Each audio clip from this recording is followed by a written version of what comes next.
몸이 왜 이렇게 아프지? 코로나 바이러스에 감염된 건가? 39도? 도대체 왜 이러는 거야? 안녕하세요. 주간 한잔통신문 김켈리입니다. 오늘은 흔히 독감이라고 부르는 인플루엔자에 대해 알아보려고 해요. 코로나19 유행 전인 2019년에 마지막으로 발령했다가 최근 3년 만에 독감 유행주의보가 다시 발령됐는데요.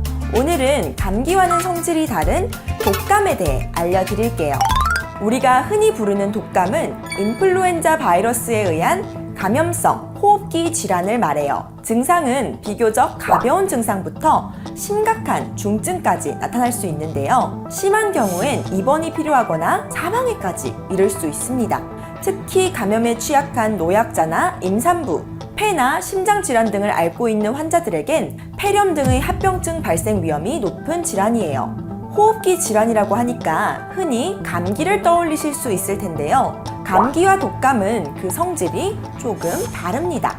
기본적으로 감기는 200여 종의 바이러스나 세균을 통해 감염되는데 독감 같은 경우는 인플루엔자 바이러스로 인해 감염되고 신종 플루 같은 변종이 발생하기도 한다고 해요.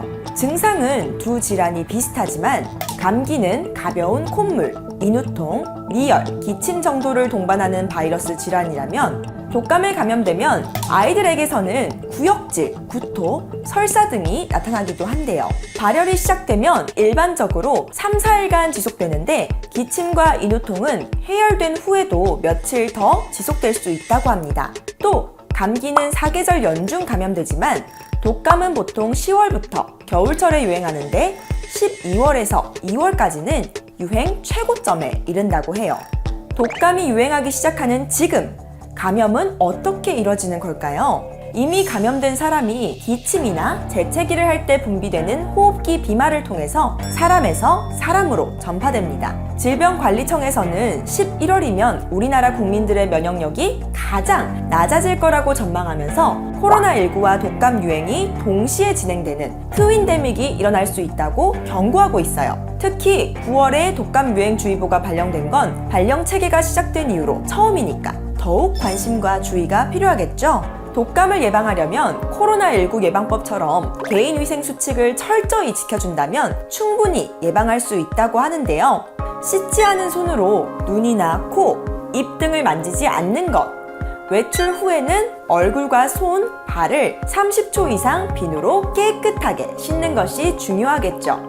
샤워를 할 때는 뜨거운 물보다는 미지근한 물을 사용해 체온 변화에 따른 면역력 저하를 최대한 피하는 것이 좋다고 하고요. 겨울철에 공기가 건조해지면 호흡기 역시 건조해지는데요.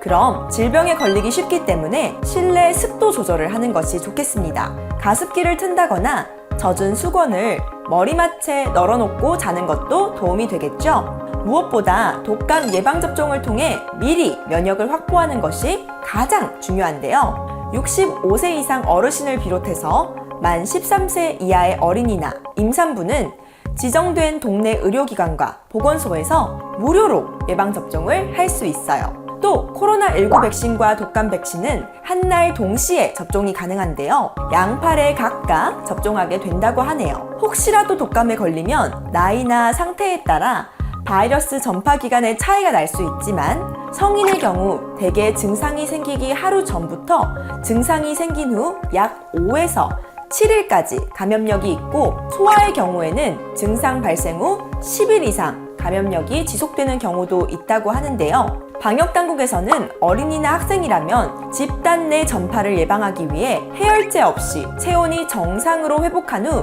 24시간이 지날 때까지 학교 및 학원 등에 등교, 등원을 하지 말라고 권고하고 있어요. 혹시 학교나 학원에 가게 됐을 경우에는 개인 위생 수칙을 잘 지키고 마스크를 착용하고 있어야 합니다. 기침이나 콧물 등 호흡기 증상자와는 최대한 접촉을 피하는 것이 좋습니다. 또 38도 이상의 발열과 기침 또는 인후통의 독감 의심 증상이 있는 경우 가까운 의료기관에서 신속하게 진료를 받아야 합니다. 오늘은 독감이라고 불리는 인플루엔자 바이러스에 대해 알아봤는데요. 날씨가 쌀쌀해지면 익숙하게 찾아오는 감기라고 생각하지 마시고 미리미리 예방하고 대처해서 건강한 가을을 보내시길 바랄게요. 그럼 다음 주에 만나요. 안녕!